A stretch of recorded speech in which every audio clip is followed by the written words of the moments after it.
จะเบิ่งหอย เออ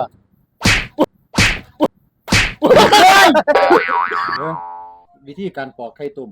ที่แบบเสี้ยนเขาประเทศเบิ่งนะจับตาอย่างนะ เนี่ยนี่วิธีปอกไข่ตุ่มที่แบบนี่ปานไหนเทพบอสู มือแข็งโด ซ้ำนั่นแหละเบิ่ง ฮะโอ้ ได้คือกัน ได้ เว้ย บ่มึงเห็นได้บ่ บ้า เหรอ พอซ้ำนี่ เออ เจ้าทาเบิ่งหอย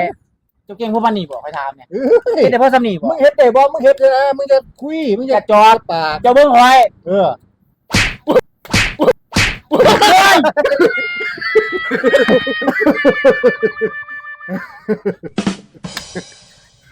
ผู้ใดเป็นคนคืน